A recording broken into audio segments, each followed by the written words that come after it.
오늘은 올해 하반기 첫 시작인 7월 첫 주일 아침입니다. 해마다 7월 첫 주일은 맥주 감사절로 기념하며 지킵니다. 맥주 감사절의 맥자가 보리맥자, 보리추수를 농업사회도 아닌데 지식, 정보와 사업 시간, 이 시대에 꼭 의미가 있는가, 지켜야 되는가 라고 생각할 수 있지만 충분히 지킬 의미가 있습니다. 이 맥주 감사절의 시작은 구약 성경에서 초실절 처음 익은 열매를 하나님께 드린 예배에서 시작합니다. 여러분, 언제 이스라엘 백성들이 하나님께 처음 익은 열매를 드렸을까요? 출애굽한 이후에 광야 40년 동안 훈련을 받고 요단강을 건너 약속의 땅 가나안에 들어가서 그때 정착하고 그때 처음 심어 얻은 열매를 하나님께 결실로 드립니다. 그 초실절이 맥주 감사절의 기원입니다. 그래서 우리가 굳이 의미를 부여한다면 이스라엘 백성들의 의미를 적용할 수 있습니다. 여러분, 이스라엘 백성들에게 있어서 가나안의 첫 열매는 하나님이 정말 우리를 구원하셨구나. 구원의 의미는 출애굽에 있는 것이 아니죠. 출애굽은 시작입니다. 그들이 머물 땅에 가나안 땅에 도착해야 안심하고 구원하셨구나 말할 수 있죠. 여러분, 그 구원의 하나님을 경험한 이스라엘 백성들이 이제 이 가나안 땅에서도 하나님이 우리를 지키시겠구나, 그것을 다짐하고 확인하는 시간이 맥주 감사절입니다. 그런 의미로 올해 벌써 반년이 지났습니다. 6개월 동안 하나님께서 우리를 이만큼 지키셨습니다. 여러분, 지난 6개월 동안 나라가 얼마나 혼란스러웠습니까? 얼마나 마음이 불편했습니까? 지금도 열대야로 잠 못 이루고 있지만 얼마나 나라 걱정 때문에 많은 나를 잠을 설치셨습니까? 그럼에도 6개월 지켜주셨고요. 그 하나님께서 또 남은 올해의 절반도, 우리 인생의 절반도 지켜주실 것이다. 그것을 확인하고 다짐하면 맥주 감사절의 의미가 될 수 있습니다. 우리 성도에게 있어서 구원의 감사는 그 유효기간이 평생을 넘어 영생입니다. 여러분, 살아오면서 하나님께 대한 감사의 제목은 무엇입니까? 어떤 분들은 지식에 대한 감사, 그래도 지식은 50년 넘어가면 끝입니다. 다 비슷비슷해집니다. 어떤 분들은 건강에 대한 감사를 하지만 70 넘어가면 다 비슷합니다. 70 넘으셨는데도 안 아픈 분이 이상한 분이죠. 70 넘으시면 다 고쳐 쓰는 나이입니다. 어떤 분들은 장수를 감사하는데 장수도 유효기간은 100년입니다. 그러나 우리가 하나님께 구원받았다, 하나님을 우리 인생에서 만났다, 내가 하나님을 의식하고 의지하는 육신의 삶을 살고 있다라는 그 감사 제목은 평생을 넘어 영생입니다. 이스라엘 백성에게 있어서도 그것을 하나님께서는 가르치시기를 원하셨습니다. 여러분, 우리는 흔히 망각의 존재라고 합니다. 얼마나 잘 까먹고 잊고 사는지 모릅니다. 우리가 과거의 아픔이나 상처, 아픈 기억들은 잊는 것이 복된 거지요. 아니, 잊었기 때문에 지금까지 살아있겠죠. 그러나 잊어야 될 것들을 잊으면 좋지만 잊지 말아야 될 것도 함께 잊기 때문에 아쉬움이 있습니다. 대개는 원수 같은 상황과 사람은 흘러가는 물의 색이라. 다만 과거의 감사와 은혜는 잊지 말고 돌의 색이라는 말이 있습니다. 그런데 우리는 대개 반대로 행하지요. 내게 원수 같은 사람, 원수 같은 상황들은 마음의 돌에 단단히 새겨놓습니다. 대신 기억해야 내야 될 주변 사람들에 대한 감사, 하나님에 대한 은혜, 이런 것들은 물에 새기듯이 쉽게 떠나 흘려 보냅니다. 오늘 말씀에서 하나님은 돌로 교훈하고 계시죠. 그것도 요단강 한복판에 있는 돌을 가져와 기념하라.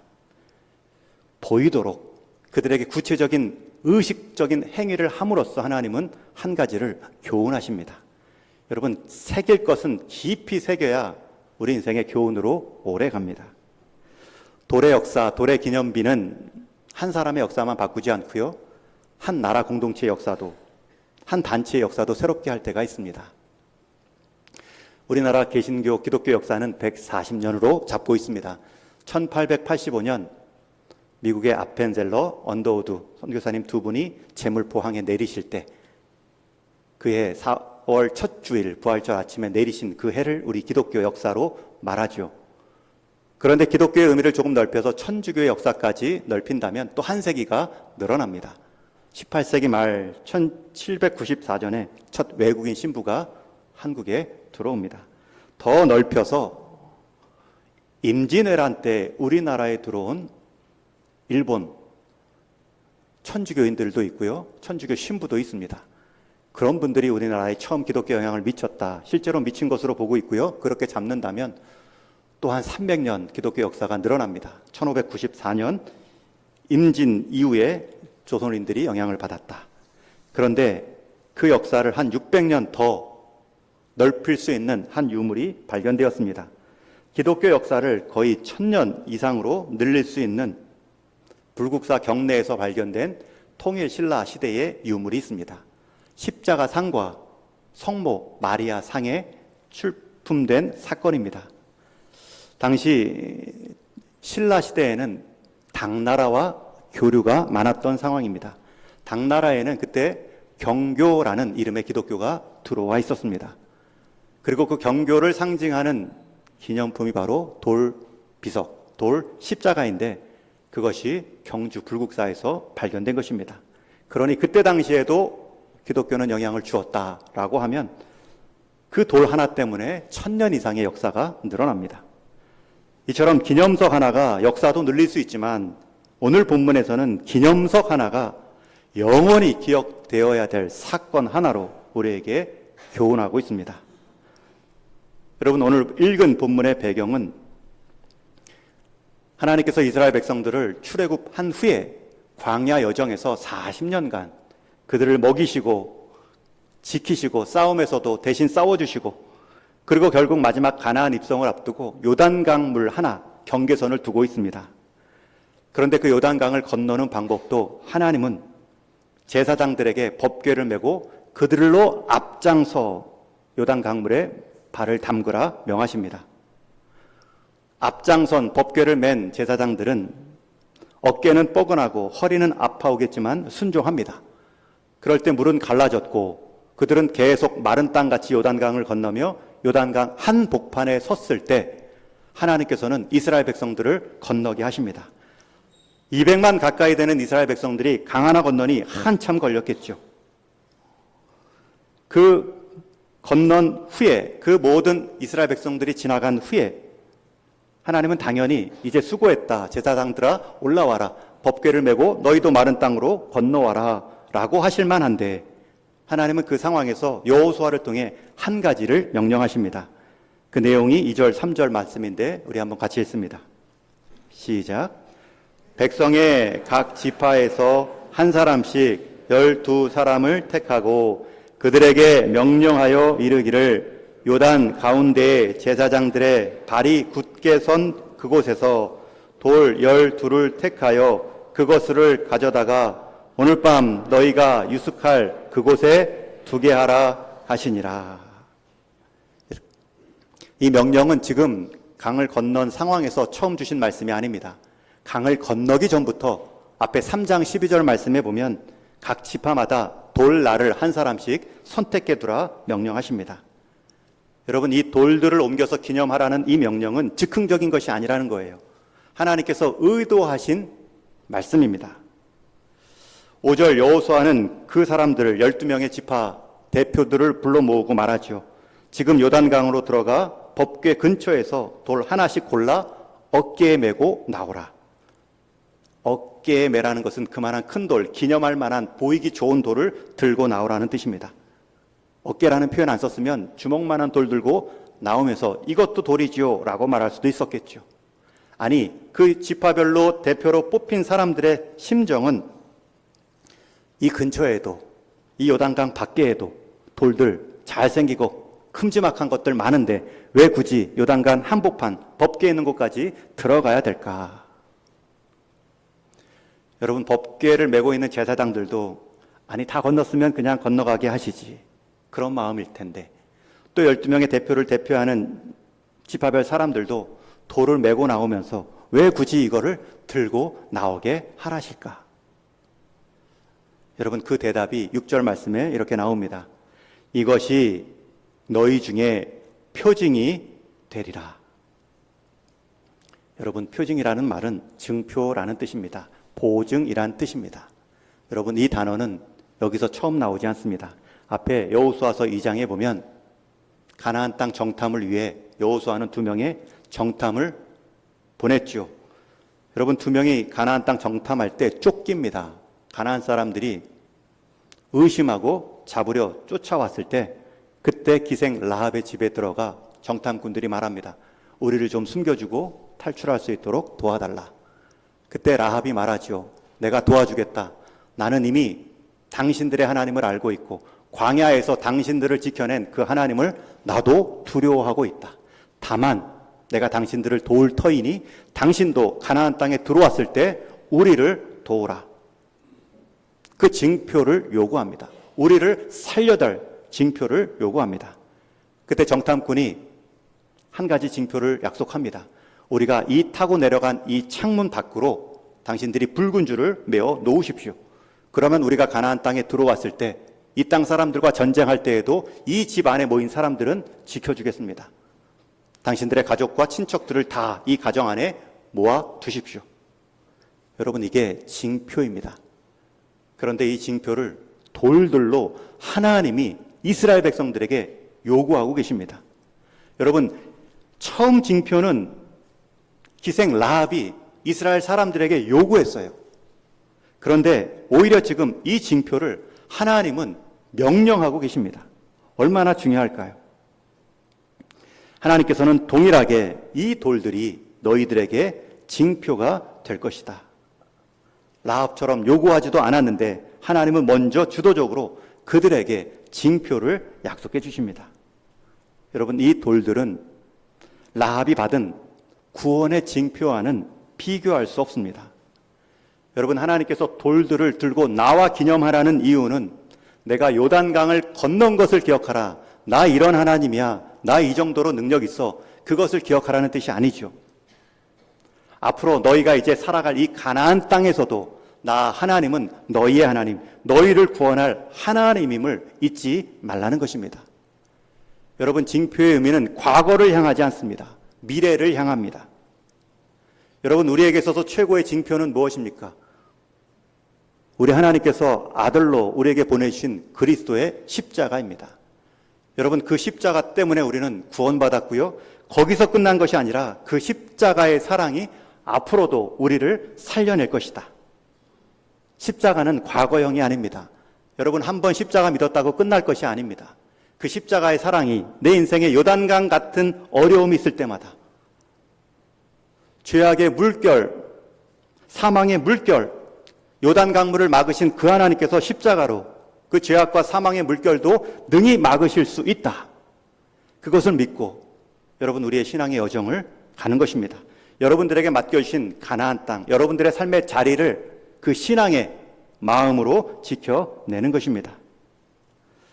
난관에 부딪힐 때마다, 장벽 앞에 설 때마다 강물을 마르게 하신 하나님, 너희가 어떻게 그 강물을 건너며 가나안 땅을 마른 땅처럼 건넜는지를 기억하라는 것입니다. 여러분, 이 훈련이 광야 40년 훈련입니다. 이스라엘 백성들은 그 하나님을 믿지 못하고 불평하다가 일주일 만에 갈 수 있는 가나안 땅을 40년 동안 거닐면서 훈련을 받죠. 그 과정에서 하나님은 신실하게 매일의 더위를 구름기둥으로, 매일 밤의 추위를 불기둥으로 인도하시고, 먹을 것이 없을 때에는 만나와 메추라기로 하루하루 보내주셨고, 또 마실 물이 없을 때에는 바위에서도 물을 내셔서 그들로 흡족히 마시게 하십니다. 여러분, 그 과정에서 그들이 배울 것은 하나님이 우리를 살리는구나. 하나님이 나를 여기까지 인도하셨구나. 여러분, 이거 배우지 못하면 여러분, 우리 인생, 내 인생의 힘, 내 수고의 자랑으로만 살아갈 수밖에 없습니다. 여러분, 우리 인생의 힘이 한계가 있죠. 내 수고의 자랑도 끝이 있죠. 내 힘만 의지했으니 내 힘이 사라질 때 함께 꺾이는 인생이 있는가 하면 힘은 없지만 하나님을 믿는 힘은 있기 때문에 변하지 않고 꺾이지 않는 그 하나님 때문에 끝까지 가는 인생도 있습니다. 그 모든 역사의 현장에서 하나님은 광야 시절에 도우신 하나님, 그것을 새겨내기를 원하셨습니다. 그러니 보이는 것, 만져질 만한 것으로 역사하셨죠. 만나 하나를 줄 때도 매일같이 하루치씩만 줬습니다. 어떤 사람들은 꾀를 내죠. 오늘 일주일치 만나를 거두어 6일 동안에는 광야에 나가서 거두지 말자. 여러분, 그 다음날 하나님은 썩게 만드십니다. 하나님이 짓궂은 분이 아닙니다. 하나님은 하루하루 만나를 내려주시는 하나님을 바라보고 하루도 하나님의 도움 없이는 살 수 없는 인생이구나. 그 하나님을 바라보는 그 마음을 하나님은 기뻐하십니다. 그런데 그것을 놓치면 우리는 우리의 수고로 쌓아놓은 재물, 명예, 직분 때문에 내가 오늘 여기에 있구나. 하나님을 찾지 않습니다. 이스라엘 백성에게 이제 가나안 땅에 남은 일들은 정복, 전쟁뿐입니다. 그런데 하나님은 어떤 계획이나 병법을 말씀하지 않고 돌을 쌓으라. 구원하신 하나님을 바라보라. 이제 그들의 삶은 광야를 건져주신 그 하나님만을 바라보는 것으로 가나안에서도 살아가는 것입니다. 여러분의 삶도 믿음의 여정, 영적인 전쟁을 치르고 있습니다. 조금 말씀에 깨어있는 분들은 하루하루의 삶이 영적 전쟁임을 알 수 있습니다. 말씀대로 하나님의 뜻대로 의식하며 의지하는 인생은 쉽지 않은 인생임을 알 수 있습니다. 여러분, 우리가 수천 년 이 여호수아의 상황과는 다르지만 문제의 요단강도 내용도 다르고 처한 대상도 다를 수 있지만 여러분, 우리가 이겨나가는 방법은 한 가지 뿐입니다.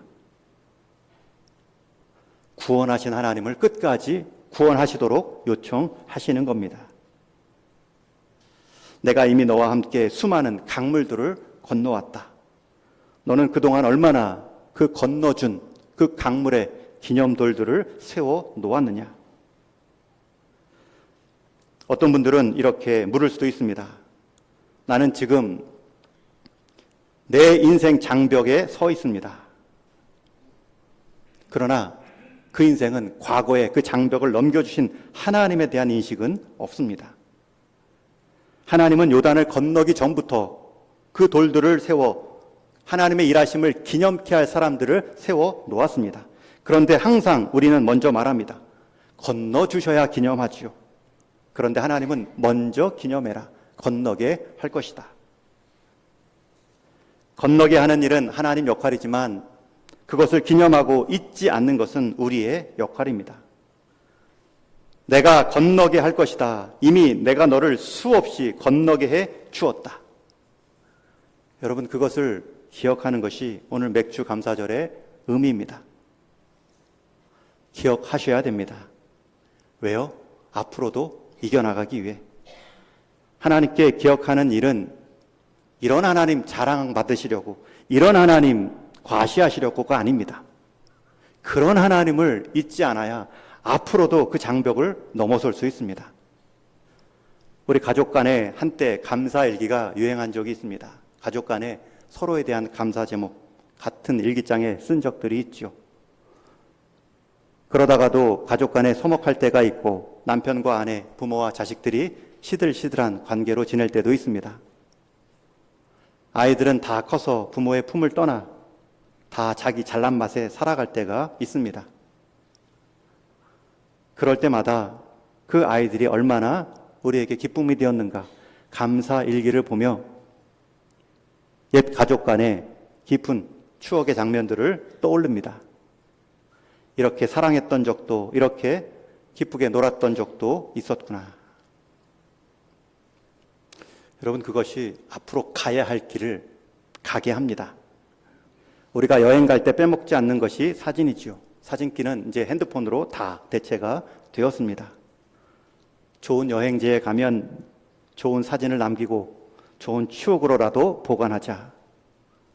또 조금 자랑도 하자. 나 여기도 왔다 갔다. 내가 이것도 해봤고 저 음식도 먹어보았다. 그리고 자기 인생에 힘을 얻죠. 힘들 때마다 핸드폰 사진을 보며 이겨나갈 수 있죠. 그러면서 우리는 스스로 한번 물어봐야 됩니다.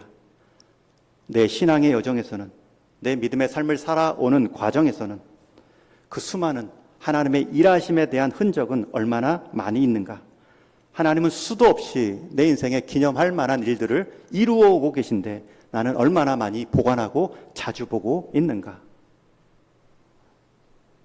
하나님은 우리를 향한 사랑, 간섭하심, 단 한순간도 멈춤이 없는데, 게다가 하나님은 그 일들을 하실 때 스스로를 잘 드러내지도 않고 티를 내지도 않으시는데, 게다가 티를 낸다 하신들 우리가 관심이 없어 잘 알아볼 능력도 없는데, 여러분, 그런 상황에서 우리가 하나님의 역사하심, 일하심을 인정하고 감사하지 않는다면 우리는 다 그 일의 결과를 내 힘으로, 내 능력으로 극복하고 나를 기억하는 일에 시간을 보낼 것입니다.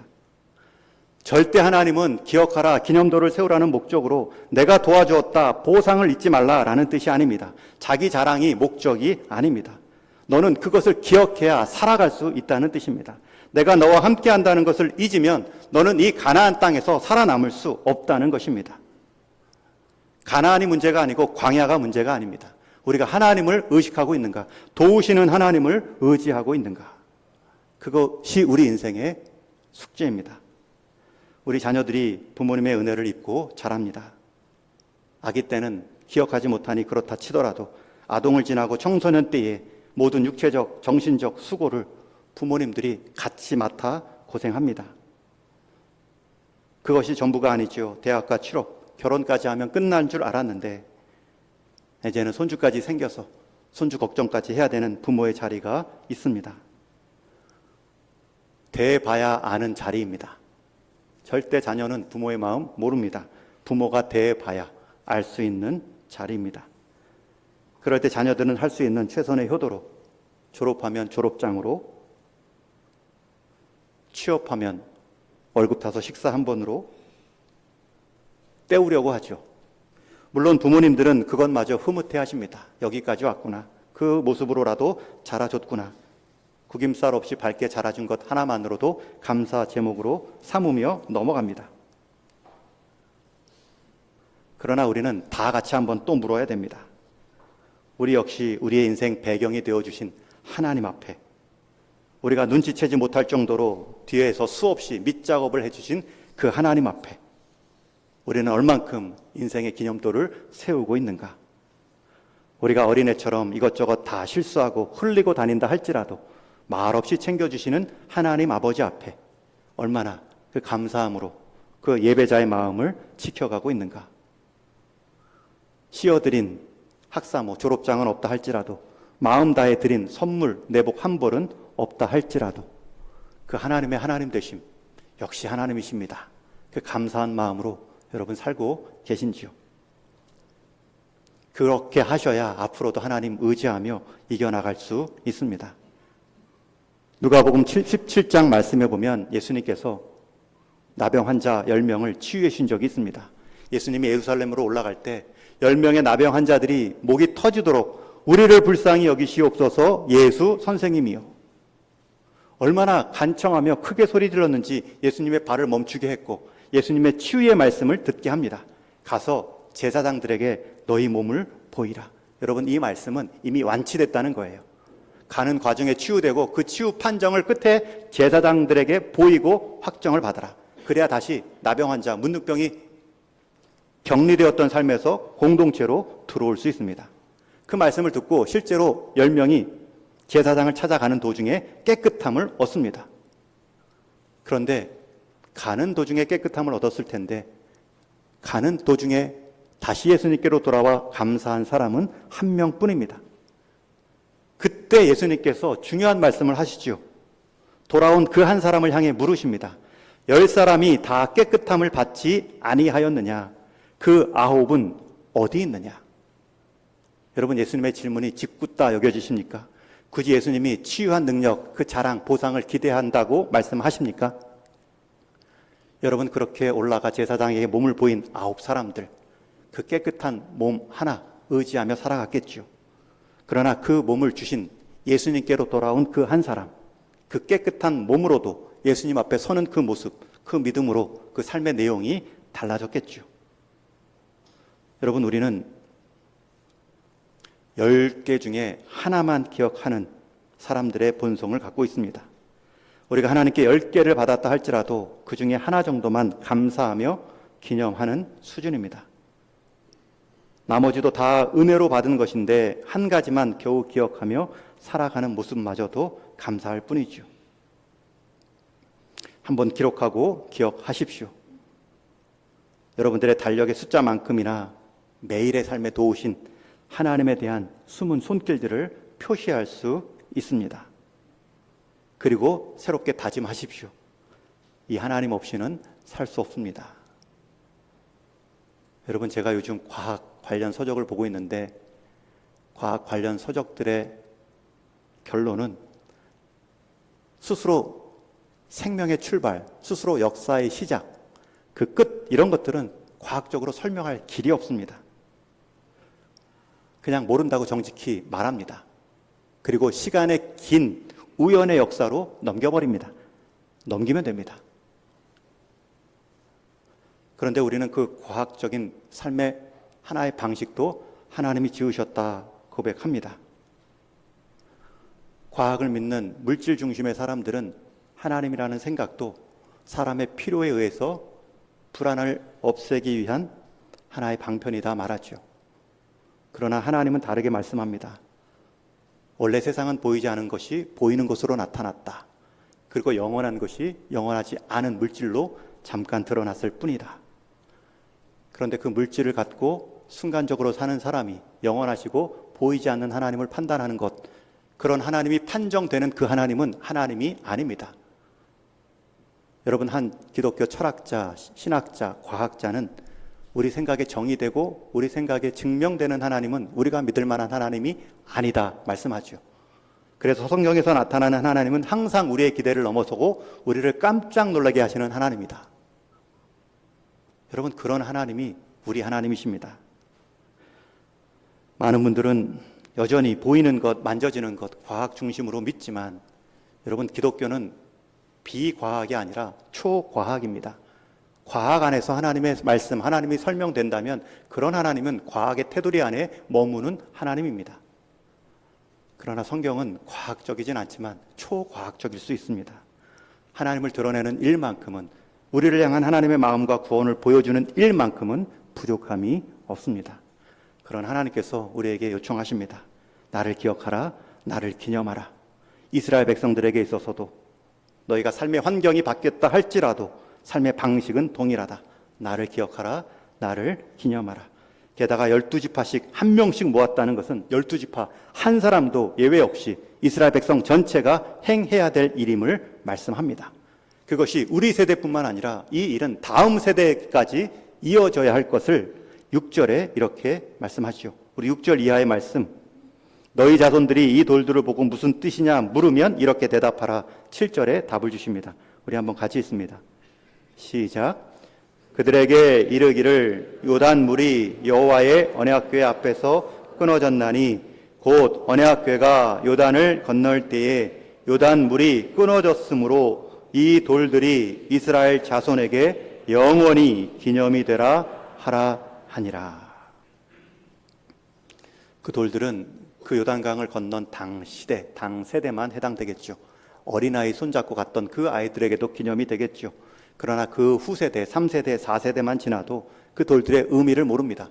돌들이 없어졌는 줄도 모를 것입니다. 그러나 그 돌들을 통하여서 계속 교육, 영원히 기념이 되도록 가르치라 말씀하고 있습니다. 여러분, 우리가 이 돌들을 보고 하나님의 역사를 말하죠. 그런데 하나님은 저와 여러분의 우리 인생을 이 땅에 하나님의 기념돌로 쓰시기를 원합니다. 한 세대, 두 세대는 돌이 말할 수 있지만 그 후의 세대들은 우리의 삶으로 하나님의 기념돌이 되어 말해야 하는 것입니다. 여러분, 그것이 이어질 때 한 공동체, 한 가정의 공동체의 정체성이 됩니다. 여러분, 한 공동체의 정체성은 같은 역사를 공유한 것을 말합니다. 이건 역사학자들의 공통된 답변입니다.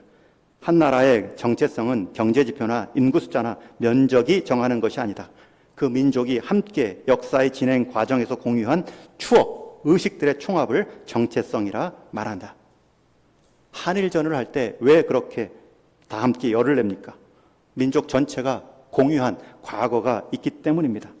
그 과거가 그 공동체의 정체성입니다. 버스에 타고 가는 많은 사람들을 우리는 공동체라 말하지 않고 극장 안에 모인 영화관을 보기에 온 사람들도 공동체라 부르지 않습니다. 왜요? 공동의 기억과 추억이 없기 때문입니다. 우리 동인교회의 정체성은 무엇입니까? 그 교회의 정체성을 무엇으로 삼고 싶으십니까? 저는 우리 사람이 주어가 되는 교회가 아니라 그 사람마저도 하나님이 이끄시고 사용하셔서 하나님을 드러내 보이는 우리 동인교회. 우리는 우리가 당한 사건, 요단강을 건너게 하신 하나님의 기념돌들을 많이 세우지만 하나님은 우리 자체를 하나님의 기념돌 삼아 이 땅 가운데 하나님의 역사를 보여주는 교회 공동체. 여러분, 이스라엘 백성들에게는 이제 새로운 숙제가 있습니다.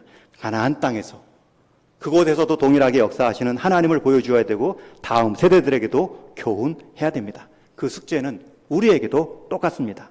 여러분들의 가나안은 다 다릅니다. 그리고 여러분들이 만나는 요단강도 다 다릅니다. 그러나 그것을 넘어선 그 가나안 땅에 정착하는 방법은 하나뿐입니다. 구원하신 하나님을 잊지 마십시오. 십자가 사랑으로 저와 여러분을 구원해 주신 그 하나님을 잊지 마십시오. 요단 강물 정도만 막으신 것이 아니라 죄악의 물, 사망의 물을 하나님은 십자가로 막으시고 우리에게 새 삶을 주셨습니다. 저와 여러분이 이 땅에 진정한 하나님의 기념돌입니다. 우리 동인교회가 이 땅에 하나님의 역사를 보여줄 수 있는 진정한 기념돌이 되어야 합니다. 바라기는 우리 동인의 성도님들 하나님의 행하심을 기억하시고 여러분의 남은 삶을 그 하나님을 증거하는 일로 쓰임받기를 주님의 이름으로 축원합니다.